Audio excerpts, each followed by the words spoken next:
अरे राज भैया, यही फागुन के महीना में एगो पत्नी अपना पति के देखी कैसे शिकायत करता। ए रुपेश भैया, अरे ए मोतीलाल भैया, ए प्रभात जी, अरे ए सोनू जी, तनी है सुनाओ बबुआ, सुनाओ तनी कहानी सुनाओ। जी के जय जय होके रुपेश भैया। धोखा दिहलस भाता कही के फागुना में न आइले। अरे पक्का निर्दय बका हो। धोखा दिहले भाता होलिया में कही के न आइले। ऐसा दुख बता रहे। धोखा दिहलस भाता होलिया में कही के न आइले।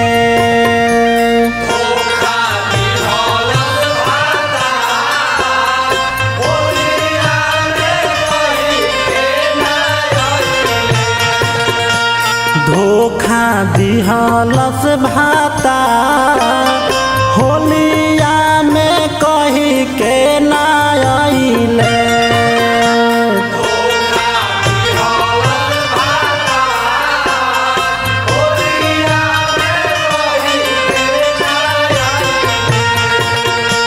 धोखा दिहलस भाता रे धोखा दिहलस।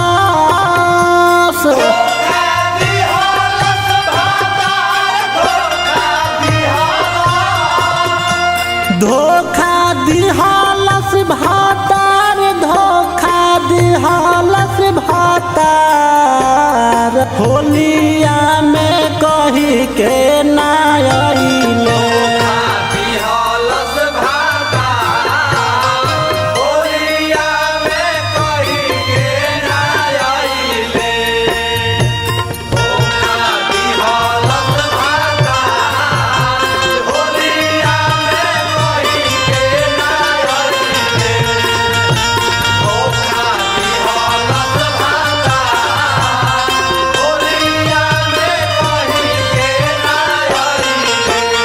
नाही कुबोली बोलनी नहीं कवनो झगड़ा।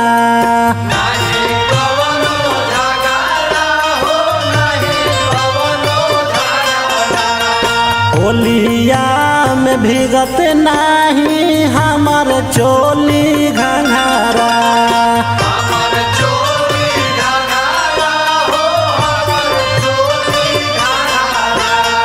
नहीं कुबोली बोलनी नहीं कोनो झगड़ा। होलिया में भीगत नहीं हमर चोली घघरा। मुअना बहारा में लुटता लहार हो। मुअना बहारा में लुटता लहार कोई के फागुना में न आइले। धोखा दिहलस भाता होलिया में कही के न आइले। धोखा दिहलस भाता होलिया में कही के न आइले। धोखा दिहलस भाता होलिया में कही के न आइले। अखिया के लोरा से धोवाई जाता कजरा।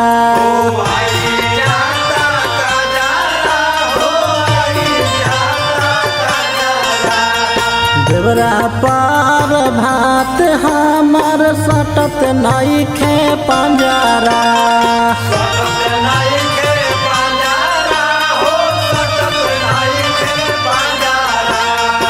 अखिया के लोर से धोवाई जाता कजरा। देवरा पर भात हमर सटत नइखे पंजरा। अमरजीत सोनू तू सुनेला पुकार हो।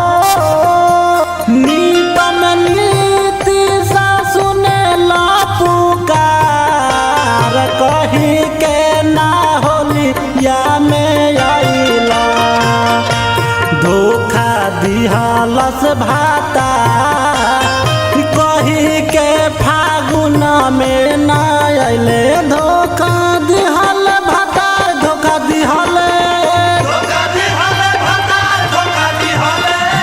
धोखा दिहल भातार धोखा दिहले धोखा दिहल भातार धोखा दिहले भातार कही के फागुन में न अइले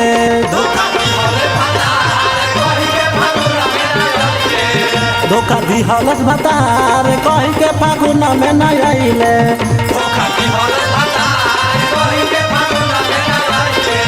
धोखा दिहल भातार कही के फागुन में न अइले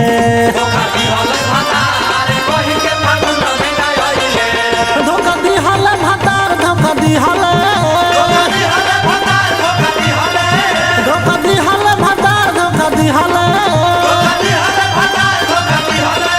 धोखा दिहल भातार धोखा दिहल भातार कही के फागुन में न अइले धोखा दिहल भातार कही के फागुन में न अइले